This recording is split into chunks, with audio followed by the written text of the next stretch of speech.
Have you ever felt like you're trapped in a reality that doesn't quite make sense? Like you're living in a prison you can't see but can somehow feel pressing against your soul every single day? I remember the exact moment when this feeling became unbearable for me. I was sitting in a church service, listening to the same sermon I'd heard 1,000 times before, about obedience and faith and accepting things as they are, and suddenly something inside me just snapped. It wasn't anger, it was recognition. A deep, visceral knowing that something crucial was being hidden from me. That the truth I was seeking wasn't in that building, wasn't in those carefully curated teachings, but somewhere else entirely, buried under centuries of deliberate suppression. That night, I couldn't sleep. I felt like someone who had been living in a dark room their entire life, and suddenly saw a crack of light under the door. And when I finally found the courage to push that door open and read the texts they never wanted us to see, the Gnostic Gospels hidden in the sands of Nag Hammadi, I discovered something that changed everything. Jesus had taught a specific method, an actual technique for breaking free from this cosmic prison. A secret so dangerous to the powers that control us that the early church fathers held emergency councils to ban it, burn it, and erase it from history. They called it heresy. They murdered thousands of people to keep it hidden. They built an entire institution designed to make sure you would never learn what I'm about to share with you right now. And here's what they feared most. This escape key that Jesus revealed doesn't require a priest, doesn't require an institution, doesn't require you to bow to any earthly authority whatsoever. It places the power of liberation directly in your hands, in your consciousness, in your divine spark. The religious authorities knew that if people discovered this teaching, their entire system of control would crumble overnight. So they destroyed it, or so they thought. Before I reveal this forbidden knowledge that was almost lost forever, I need you to understand something. If you're a sincere seeker of truth, if you've always felt like there's something more beyond the veil of ordinary reality, if you're tired of half-truths and comfortable lies, then subscribe to this channel right now and activate the notifications, because what I'm about to share with you goes deeper than anything you've ever heard in a conventional sermon. Over the coming weeks, I'll be unveiling more of these suppressed Gnostic teachings, more keys to unlock the prison of illusion, and you don't want to miss a single revelation. This isn't just information. This is the path to freedom that mystics have walked in secret for 2,000 years, while the world remained asleep. Let me be your guide and friend on this journey because I've walked this path myself, and I know how lonely it can feel when you're the only one in your life who's asking these questions. Subscribe now, and let's walk this path together. Now, let me tell you exactly what you're going to discover in the next few minutes. You're going to learn the specific teaching that Jesus gave to his closest disciples, the ones who were ready for the deepest mysteries, about how to escape from what the Gnostics called the archonic system, the invisible prison of ignorance and illusion that keeps humanity enslaved without most people even realizing they're captive. You're going to understand why the early church was so terrified of this knowledge that they convened the Council of Nicaea in 325 CE specifically to standardize doctrine and eliminate any teaching that suggested humans could achieve direct knowledge of the divine without institutional mediation. You're going to see the actual passages from the suppressed Gospels, particularly the Gospel of Thomas and the Gospel of Philip, that contain this escape key in plain language, and you're going to learn how to apply it in your own life starting today. But I'm not going to give you everything at once, because this knowledge needs to unfold in layers, the way it was originally taught by the Gnostic masters, who understood that true gnosis isn't just information dumped on you all at once. It's a progressive awakening that happens as you're ready to receive each new level of understanding. Let me take you back to the 4th century, to a time when Christianity was fracturing into dozens of different interpretations, each claiming to represent the true teaching of Jesus. In the deserts of Egypt, there were communities of Gnostic Christians, the Valentinians, the Basilidians, the followers of what they called the true inner teaching, and they possessed texts that told a very different story than the one being promoted by the emerging Orthodox Church. These texts spoke of Jesus not as someone who came to die for your sins in a transaction with an angry God, but as a revealer of hidden knowledge, a teacher who came to show you that you are divine consciousness temporarily trapped in matter, and that you have the power to remember your true nature and break free. The Orthodox bishops saw these communities and their texts as the greatest threat imaginable because these teachings made the church unnecessary. If you can access the divine directly through gnosis, through direct inner knowing, then why would you need a priest to mediate for you? Why would you need an institution to tell you what to believe? Why would you need to live in fear of damnation when you understand that you are already a spark of the divine trapped in temporary forgetfulness? The answer is simple: you wouldn't, and so the purge began. In 367 CE, Athanasius, the bishop of Alexandria, issued his famous Easter letter, in which he defined the 27 books that would become the New Testament and explicitly condemned all other texts as heretical. He ordered the destruction of these alternative gospels throughout Egypt. But some monks in the community near Nag Hammadi refused to comply. They couldn't bring themselves to destroy these sacred texts that contained the deepest teachings of Jesus. So they sealed them in a large earthenware jar and buried them in the cliff face near their monastery, hoping that one day, when the world was ready, someone would find them.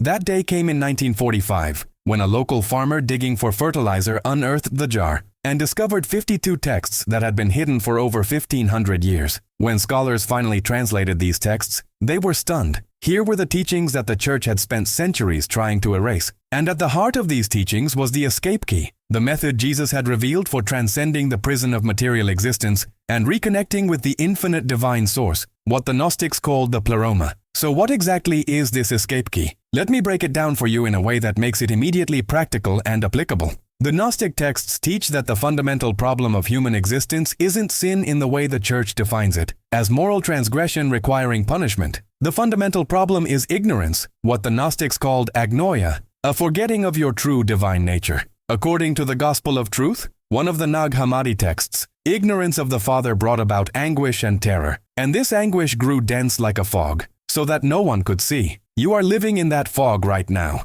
Every day you wake up and go through your routines, you identify with your body, your thoughts, your emotions, your social roles, your fears and desires, and you think that's who you are. But Jesus taught that all of this is illusion, what the Gnostics called the domain of the demiurgo, the false god who created the material world as a prison for divine consciousness. You are not this limited identity. You are a fragment of the eternal divine light, temporarily experiencing separation so that the infinite might know itself through finite experience. And the escape key is the practice of awakening to this truth through direct inner knowing, through gnosis. The Gospel of Thomas, perhaps the most important of the suppressed texts, records Jesus saying something absolutely revolutionary in saying number 3, "The kingdom is inside you and outside you." When you come to know yourselves, then you will become known, and you will realize that you are the sons of the living Father. But if you do not know yourselves, then you dwell in poverty and you are that poverty. Read that again slowly. Jesus isn't talking about a kingdom in heaven that you go to after you die, if you've been good. He's talking about a state of consciousness that exists right now, inside you and all around you,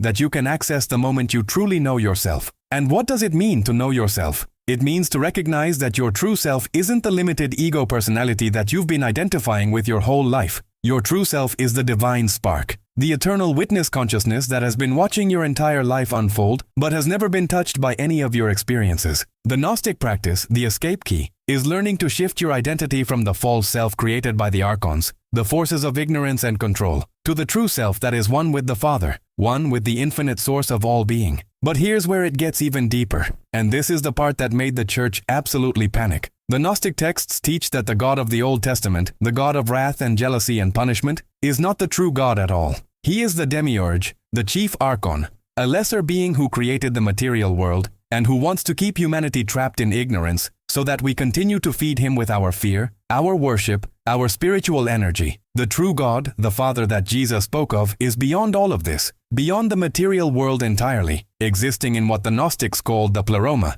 the fullness, the realm of pure divine light and consciousness. And Jesus came as an emissary from the pleroma, sent to remind humanity of our true origin and to teach us the method for returning to it. This is why in the Gospel of John, Jesus says, "My kingdom is not of this world," and why he constantly speaks of the Father in ways that don't match the Old Testament God at all. He's talking about the true divine source beyond the demiurge, beyond the creator of matter, beyond the prison itself. Now, before we go deeper into the specific practices, I want to pause and ask you something that very few people have the courage to ask themselves honestly. Have you ever felt like you don't really belong in this world? Like there's something fundamentally wrong with the reality that everyone else accepts as normal? As if your soul remembers something that your conscious mind has forgotten? That feeling of being a stranger in a strange land, of seeking answers to questions that no one around you even seems to be asking. That's not just some vague spiritual dissatisfaction. That's the first whisper of gnosis awakening inside you. That's your divine spark starting to remember its true home. If you recognize this feeling right now, if this description touches something deep inside you that you've maybe never put into words before, I want you to do something powerful. Write in the comments right now the phrase, "I awaken from the sleep of ignorance." Don't underestimate what happens when you make this public declaration. When you state that you are waking up, that you no longer accept the imposed illusions, something fundamental shifts in your consciousness. You're sending a signal to the universe that you're ready for deeper truth. And beyond that, when you comment, You're helping the algorithm carry this Gnostic knowledge to other sincere seekers who right now are wandering lost, searching for the same truths you are. Don't keep this knowledge to yourself. Right now, I awaken from the sleep of ignorance, and let your declaration serve as a beacon for other pilgrims on the Gnostic path. Now let's get into the practical application of this escape key, because Gnosis isn't just philosophy, it's lived experience. The Gnostic practice that Jesus taught centers on what modern spiritual teachers might call meditation or contemplation, but it's far more specific than that. The Gospel of Philip, another Nag Hammadi text, describes it as a process of stripping away the false garments, the layers of false identity that the archons have wrapped around your true divine self. Imagine that you are wearing multiple coats, each one representing a different aspect of your false identity. There's the coat of your body and its needs and pains. There's the coat of your emotions and their endless fluctuations. There's the coat of your thoughts and beliefs, most of which you didn't even choose but were programmed into you by family, society, religion, media. There's the coat of your social roles, your name, your job, your relationships, all the ways you define yourself in relation to the world. The Gnostic practice is to sit in stillness and systematically recognize that you are not any of these coats. You are the consciousness that is aware of the body, but you are not the body. You are the awareness that observes emotions, but you are not the emotions. You are the presence that witnesses thoughts, but you are not the thoughts. As you practice this again and again, day after day, you begin to disidentify from the prison of matter and re-identify with your true nature as pure divine consciousness, as a spark of the infinite pleroma temporarily having a finite experience. The Gospel of Thomas gives us another crucial saying, number 70. If you bring forth what is within you, what you have will save you. If you do not have that within you, what you do not have within you will kill you. This is the escape key in its most condensed form. What is within you is the divine spark, the fragment of the pleroma, the direct connection to the true Father beyond the demiurge. If you bring this forth, if you awaken to it and live from it, it will save you, not in some afterlife, but right now, saving you from the suffering that comes from identifying with the false self, from living in the fog of ignorance, from being a slave to the archonic system of fear and control. But if you don't bring it forth, if you go your whole life never awakening to your true divine nature, then what you lack, that conscious connection to your source, will be your undoing. You'll live and die as a prisoner who never even knew there was a door to freedom right inside their own consciousness the entire time. Let me share with you what happens when people actually practice this, when they take the escape key and use it daily. I know a man, I'll call him Michael, who spent 40 years as a devout Catholic, attending Mass every Sunday, going to confession, doing everything the church told him to do. And he was miserable. He was plagued by guilt, by fear of hell, by a constant sense of unworthiness. Then one day he came across the Gospel of Thomas online, and something in those words struck him like lightning. He began to practice the Gnostic contemplation, sitting in silence each morning and asking himself, who am I really? What is aware of these thoughts? What is aware of this body? At first, nothing seemed to happen. His mind would wander, he'd get frustrated, he'd judge himself for not being spiritual enough. But he kept practicing because something deep inside him knew this was the path he'd been searching for his whole life. Then one morning, about 6 months into his practice, something shifted. He was sitting there going through his usual process of disidentifying from thoughts, from emotions, from body sensations, when suddenly he found himself in a space of pure awareness, a consciousness that was watching everything but was not anything. And in that space, he experienced a knowing, not a thought, not a belief, but a direct knowing that he was eternal, that he had never been born and would never die, that his true nature was infinite consciousness temporarily focused through the lens of a human life. He sat there for hours, tears streaming down his face, finally understanding what Jesus had meant when he said the kingdom is within you. That experience transformed everything for him. The guilt disappeared because he realized there was no angry God judging him, only the demiurge, the false god of the material world, and he was no longer giving his power to that illusion. The fear of death disappeared because he knew with absolute certainty that his true self was beyond death. He still went to church occasionally because he loved the community, but now he could see the teachings with new eyes, could separate the Gnostic truths hidden in Jesus' words from the later institutional additions designed to maintain control. Or consider Sarah, a woman who had been seeking spiritual truth for decades, bouncing from Buddhism to New Age teachings to various forms of Christianity, never quite finding what she was looking for. When she discovered the Gnostic Gospels, particularly the Gospel of Mary Magdalene, which reveals that Jesus taught Mary directly and that she understood his teaching at the deepest level, something clicked for her. Here was validation that women were equal receivers and teachers of Gnosis, despite the patriarchal church's attempts to erase this history. She began a daily practice of what she called remembering, sitting in meditation and asking the divine spark within her to reveal itself, to pierce through the fog of ignorance. Over time, she began having spontaneous experiences of what mystics call unitive consciousness, moments where the boundary between herself and the rest of existence dissolved, where she felt herself as the ocean rather than a separate wave, as the light rather than a separate candle flame. These weren't drug-induced states or wishful thinking. They were direct experiences of the reality that the Gnostics had been pointing to all along. We are all expressions of one infinite consciousness, artificially divided by the demiurgic system into separate selves so that we forget our true nature and remain trapped in the material world. Sarah's life didn't become perfect. She still had challenges, still had to deal with the practical realities of living in a human body. But now she moved through life with an unshakable peace, a knowing that her true self was untouched by any of it, that she was playing a role in the cosmic drama but was not ultimately defined by that role. These aren't exceptional cases. Thousands of sincere seekers who have discovered these Gnostic teachings and actually practiced them report similar experiences. They describe a progressive awakening, a gradual lifting of the veil of ignorance, a remembering of what they always were beneath the layers of false identity. They talk about synchronicities multiplying in their lives, as if the universe itself responds when you begin to wake up. They describe a growing sense of compassion for all beings because they recognize the same divine spark in everyone. All of us trapped together in this material prison, all of us struggling to remember who we really are. They speak of a decreasing attachment to the dramas and desires of the ego because they've touched something so much vaster than any temporary pleasure or achievement could ever provide. This is what the church didn't want you to know. This is why they burned the Cathars alive in the 13th century, why they tortured and killed the Gnostic Christians in the early centuries, why they hid these texts and forbade people from reading them. Because once you experience direct gnosis, once you taste the freedom of your true divine nature, you can never be controlled by external authority again. You become dangerous to any system that depends on keeping people ignorant and afraid. Now let me give you the practical steps for beginning this practice yourself.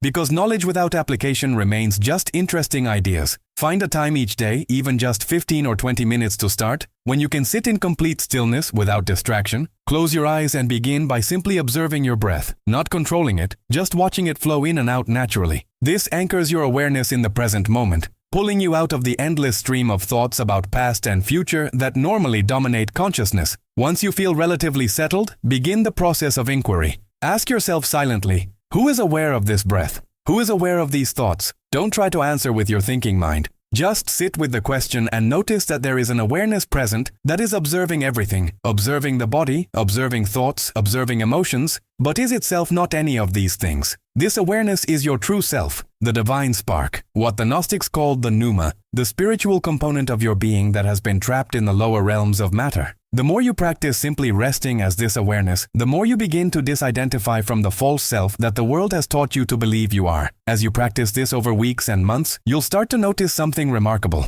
Throughout your normal daily life, you'll catch yourself falling back into identification with thoughts and emotions, and you'll be able to pause and return to the awareness perspective. You'll be in the middle of an argument and suddenly recognize, wait, I'm not these angry thoughts, I'm the consciousness observing these angry thoughts. And the whole emotional charge will often dissipate in that moment of recognition. You'll experience a setback or loss and feel the grief arising, but simultaneously you'll be aware that the essential you, the divine spark, remains untouched by any circumstance because it exists beyond the realm where circumstances occur. This is what Jesus meant when he taught about being in the world, but not of the world. Your body is still here, you still have to navigate material reality, but your identification shifts from the temporary vehicle to the eternal driver. The Gospel of Philip contains a powerful passage that explains this beautifully. Though it was written in the metaphorical language the Gnostics loved, it says, "Those who say they will die first and then rise are in error. If they do not first receive the resurrection while they live, when they die they will receive nothing." This is not talking about physical resurrection of the body. It's talking about the resurrection of consciousness, the awakening to your true divine nature while you're still alive in a body. This is the escape key in action. You don't wait until death to find out if there's something beyond this prison. You awaken to the beyond right now, while you're still here. And what the Gnostics discovered is that when you do this, when you awaken to gnosis while still alive, death becomes irrelevant because you've already transcended identification with the temporary vehicle that dies. Your true self, the eternal consciousness, simply continues, shedding the body like you shed clothes at the end of the day. If this teaching is resonating with you deeply, if you can feel something stirring in your consciousness as you hear these words, then I want you to leave a like on this video right now. That simple action does more than you realize. It tells the YouTube algorithm that this content matters, that it's valuable, and that means more seekers will find their way to these suppressed teachings. Every like, every share, every comment is an act of rebellion against the archonic system that has kept this knowledge hidden for centuries. You're participating in the great awakening that the Gnostic masters always knew would come, a time when these teachings would emerge from hiding and spread like wildfire through a humanity that's finally ready to hear them. Hit that like button now and be part of this spiritual revolution. The Gospel of Thomas has another saying that's crucial for understanding the full scope of the escape key, saying number 77, where Jesus says, "I am the light that is over all things. I am all, from me all came forth, and to me all attained. Split a piece of wood, I am there. Lift up the stone, and you will find me there." This is pure mystical non-duality, the recognition that the divine consciousness is not separate from anything, but is the fundamental substance of all existence. When you awaken to Gnosis, you don't leave the material world behind to go somewhere else. You recognize that the material world itself is a manifestation of the divine, but you've been seeing it through the distorted lens of ignorance, through the demiurgic veil that makes you perceive separation, where there is only the one infinite consciousness appearing as many forms. The escape isn't going somewhere else. It's seeing where you already are with completely new eyes. Eyes that recognize the divine light shining through every atom of existence. This is why the Gnostic path isn't about rejecting the body or material existence in the way that some ascetic traditions teach. It's about recognizing the truth of what matter actually is, congealed light, slowed down vibration of the divine energy that emanates from the pleroma. When you see a tree, you're looking at divine consciousness manifesting as tree form. When you look at another person, you're looking at the same divine spark you carry, experiencing itself through a different vehicle. The suffering comes not from being in a body or in the material world, but from the ignorance that makes you think the body and the material world are all there is, that you are nothing more than this temporary form. Once you awaken to the bigger picture, you can engage with material reality as the spiritual being you truly are, playing in the realm of form but never forgetting your true formless nature. The Pistis Sophia, another important Gnostic text that survived though not as part of the Nag Hammadi collection, goes into great detail about the spiritual cosmology, the many layers of reality that exist between the pleroma and the material world, and how consciousness descended through these layers, taking on denser and denser coverings until it forgot its origin. But it also teaches the way back up, the practices and recognitions that allow consciousness to ascend through those same layers, stripping away each covering until the naked divine spark returns to the pleroma. This isn't meant to be taken as a literal geographical map of the cosmos. It's describing the levels of consciousness, the layers of identity that must be transcended. Each time you sit in meditation and recognize, I am not this body, I am not these emotions, I am not these thoughts, you're ascending through one of those layers, removing one of the coverings, moving closer to the recognition of your true nature as pure unmanifest consciousness, as a spark of the infinite pleroma itself. What's interesting is that these Gnostic teachings, which the Church worked so hard to erase, keep resurfacing throughout history in different forms. You see them in the Christian mystics like Meister Eckhart, who said things like, "The eye through which I see God is the same eye through which God sees me, and God is not found in the soul by adding anything but by a process of subtraction." Teachings that got him condemned by the Church but are pure Gnostic wisdom.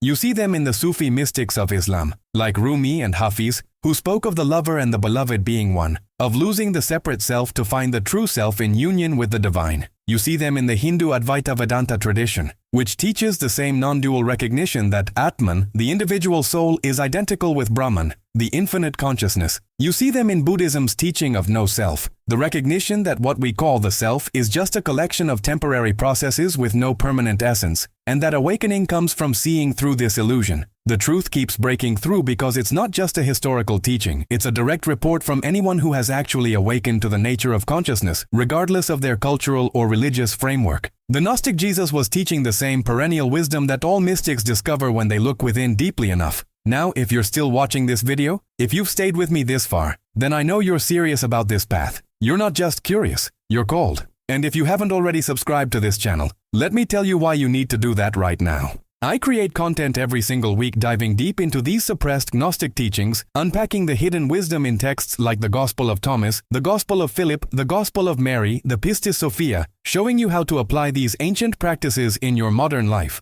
Next week, I'm going to be revealing the Gnostic teaching about the 5 stages of awakening that must be passed through before full Gnosis is achieved, knowledge that was only given to the most advanced disciples in the ancient mystery schools, and you're not going to want to miss it. This channel exists for sincere seekers like you. People who have always known there's more to reality than what the mainstream religions teach. People who are brave enough to question authority and seek direct experience of the divine. Subscribe now, hit that notification bell, and let me continue to be your guide and friend on this journey of awakening. I don't want you to walk this path alone because I know how challenging it can be when everyone around you is still asleep. Together, we're creating a community of modern Gnostics, carrying forward the torch that was nearly extinguished 2,000 years ago. Join us. Subscribe now. Let me tell you about the role of the archons in all of this, because understanding them is crucial to understanding why the escape key had to be hidden. In Gnostic cosmology, the archons are not demons in the medieval Christian sense. They're better understood as parasitic entities or forces that feed on human consciousness trapped in ignorance. The chief archon, the demiurge, is sometimes identified with the God of the Old Testament, Yahweh,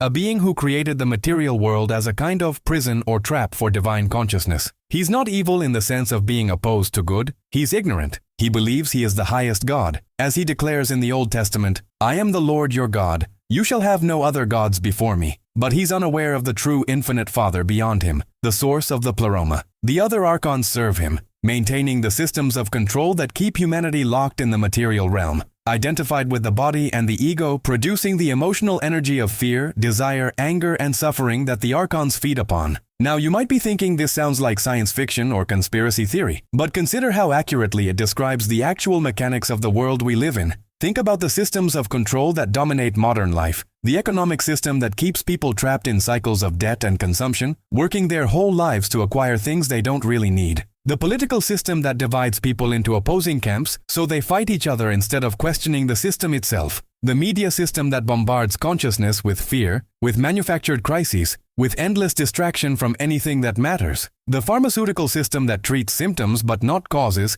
keeping people dependent on external interventions rather than discovering their own inner healing capacity. The religious system that promises salvation after death if you obey the rules but discourages direct spiritual experience in this life. All of these systems, whether their human operators realize it or not, function to keep consciousness trapped in ignorance, in separation, in the belief that you are nothing more than a powerless, separate ego trying to survive in a hostile world. This is the archonic system in action, and the escape key that Jesus taught is the way out. The Gospel of John, even though it made it into the canonical Bible, contains strong Gnostic elements that slipped through the censorship. When Jesus says, "You are of your father the devil, and your will is to do your father's desires," he was a murderer from the beginning and does not stand in the truth because there is no truth in him. He's not talking to evil people. He's talking to the religious authorities of his day, the ones who claimed to serve God but were actually serving the demiurge, the false god of this world, maintaining the system of spiritual ignorance. And when he says, "My kingdom is not of this world," he's explicitly stating that the true divine realm, the pleroma, is completely separate from and transcendent to the material creation of the demiurge. These passages confused theologians for centuries because they couldn't make them fit with the standard Christian cosmology, but they make perfect sense in the Gnostic framework. Jesus came from beyond the archonic system to remind humanity of their true divine origin and to teach the escape key. The practice I've been describing, the meditation of inquiry and disidentification, is just the foundation. As you advance in Gnostic practice, there are deeper layers. The texts speak of learning to navigate consciousness in what we might call the dream state, or the between state, learning to maintain awareness as the body sleeps so that you can explore the subtle realms and eventually recognize them as no more ultimately real than the material world, as further manifestations of consciousness at different vibrational frequencies. They speak of cultivating the gnosis not just as an intellectual understanding, but as a felt sense, a direct perception of the divine light that underlies all phenomena. Some Gnostic practitioners report spontaneous experiences they call baptism of light, moments where they're overwhelmed by a presence of infinite love and wisdom that they recognize as the true Father beyond the demiurge, beyond all the systems of this world. These aren't things you can force or achieve through effort. They're what naturally unfolds as the practice deepens and the layers of ignorance gradually fall away. One of the most beautiful aspects of the Gnostic path is the teaching on Sophia, divine wisdom personified as a feminine emanation from the pleroma, who, according to the myth recorded in several texts, descended into the lower realms in an attempt to create without her consort and became trapped in matter, giving birth to the demiurge in her fall. The entire material world is, in a sense, Sophia's mistake, her creation gone wrong, and we are her children, carrying sparks of her divine light, but trapped in the realm she accidentally brought into being. The path of Gnosis is also Sophia's path of return, as she seeks to rescue her children and bring them back to the pleroma. When you practice the escape key, You're not just liberating yourself, you're participating in Sophia's cosmic work of redemption, helping to restore the fragments of divine consciousness to their source. This gives the practice a cosmic significance that transcends personal liberation. You become a co-worker with divine wisdom itself in the great project of awakening. I want to address something that may be concerning some of you right now. You might be thinking, if I accept these teachings, does that mean I have to reject Christianity entirely? Does it mean Jesus isn't important anymore? And the answer is no, absolutely not. What Gnostic Christianity offers is a deeper, more authentic understanding of who Jesus was and what he taught before the institutional church rewrote his message to serve their own purposes. The Jesus of the Gnostic Gospels is not less than the Jesus of the canonical Gospels. He's more. He's not just a sacrifice to appease an angry God. He's a fully awakened being, a revealer of the deepest mysteries, a teacher who came to show you that you can achieve the same awakening he embodied. When he says in the canonical Gospels, "These things I do, you shall do also, and greater things than these," he's not being metaphorical. He's telling you that the Christ consciousness he manifested is your birthright, that the divine spark within you is capable of the same awakening. The institutional church had to suppress this message because it threatened their power structure, but the Gnostic texts preserved it. You can honor Jesus as the Gnostic master he was while still questioning and rejecting the layers of doctrine and dogma that were added centuries after his death by people who never knew him, who were more concerned with building an empire than with preserving his actual teachings. Many people who discover Gnosticism report that it finally allows them to reconcile their intuitive sense that Jesus was profoundly important with their inability to accept the conventional Christian teachings about blood sacrifice, original sin, hell, and damnation. Gnosticism offers a third way, neither fundamentalist belief nor rejection of the spiritual path Jesus embodied, but a deeper understanding of the radical liberation he came to reveal. The Cathars, a Gnostic Christian movement that flourished in southern France in the 12th and 13th centuries, understood this completely. They lived simple lives of devotion and practice. They rejected the material wealth and political power of the Catholic Church, and they taught that anyone could achieve direct knowledge of God through inner work without need for priests or sacraments.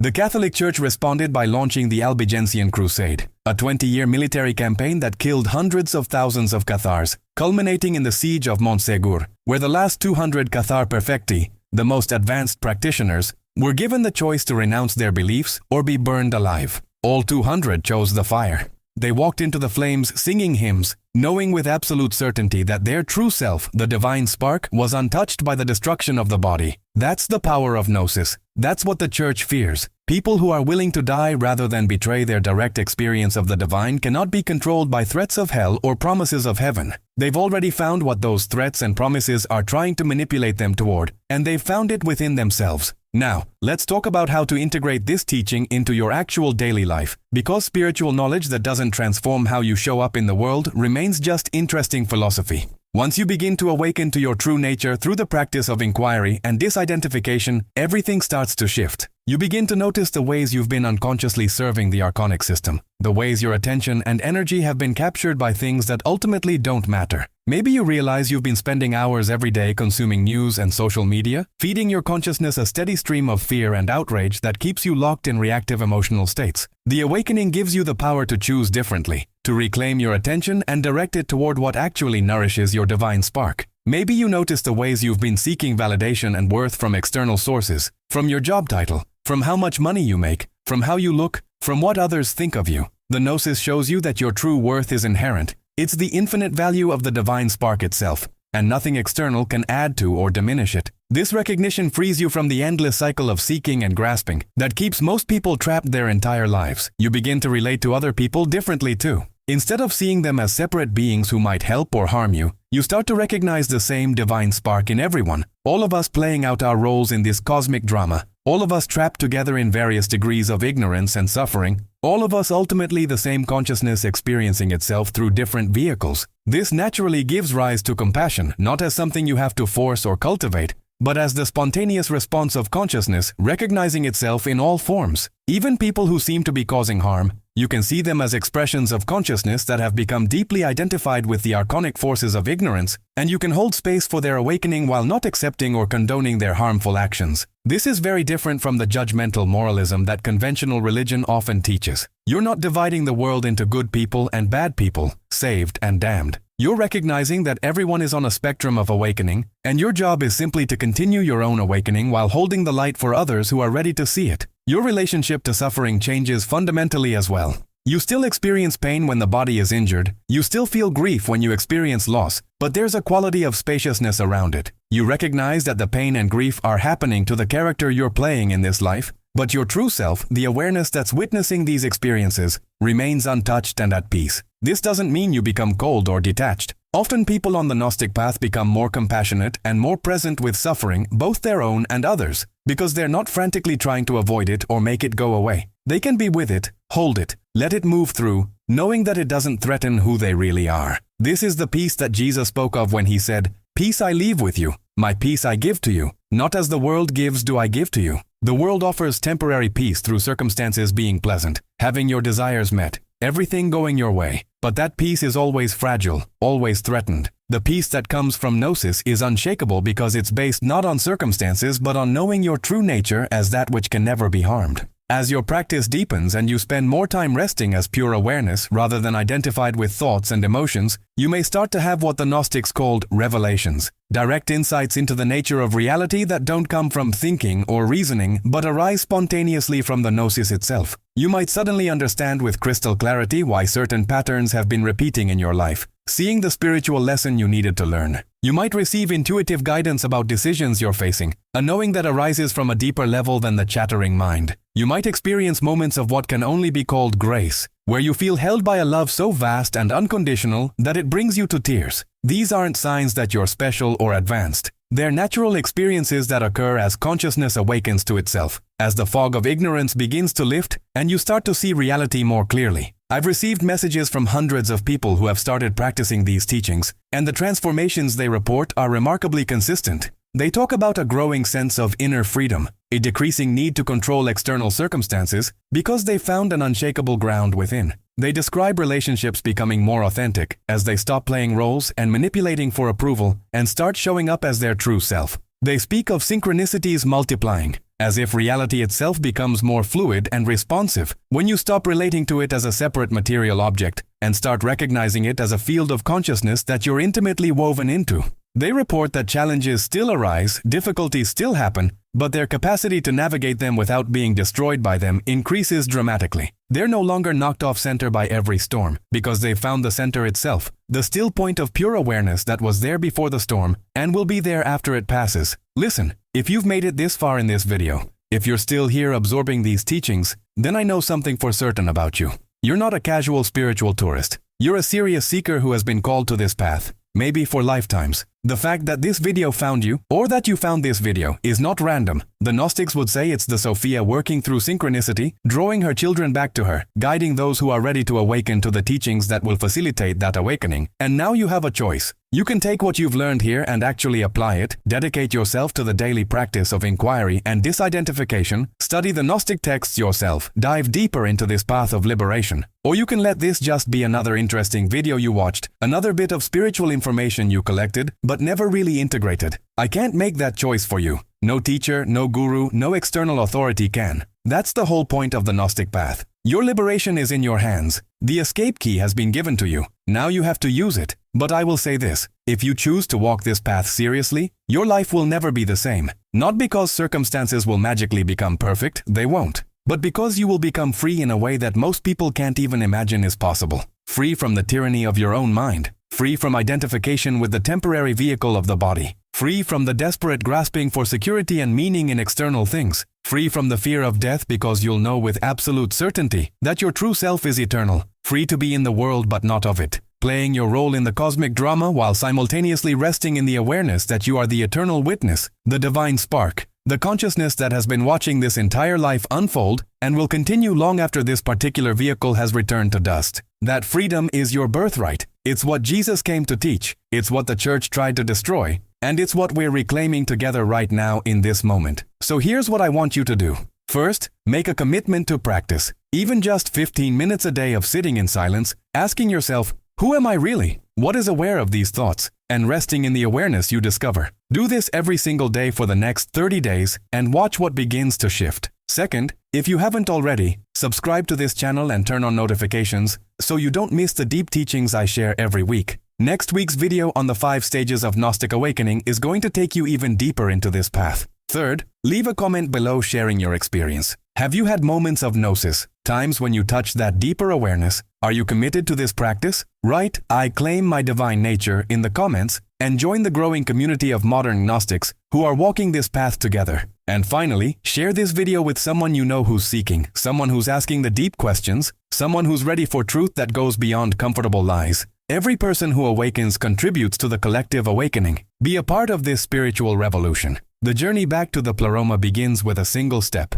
a single moment of questioning who you really are beneath all the layers of false identity. Jesus gave us the escape key 2,000 years ago. The church tried to destroy it, but they failed. The truth is here, preserved in the hidden texts, transmitted through lineages of mystics and seekers, and now available to you. The prison door is open. All you have to do is walk through it. And I'll be here every week, sharing more of these suppressed teachings, guiding you deeper into the mystery, walking beside you as a friend and fellow traveler on this pathless path. Remember, you are not the body, you are not the mind, you are not the emotions. You are the eternal divine spark experiencing a temporary human adventure, and you have the power right now to awaken to your true nature. The kingdom is within you. The escape key has been given. Now use it. I'll see you in the next video, where we'll go even deeper into the mystery. Until then, practice, awaken, and know that you are loved by the infinite Father beyond all worlds. Peace be with you, true seeker.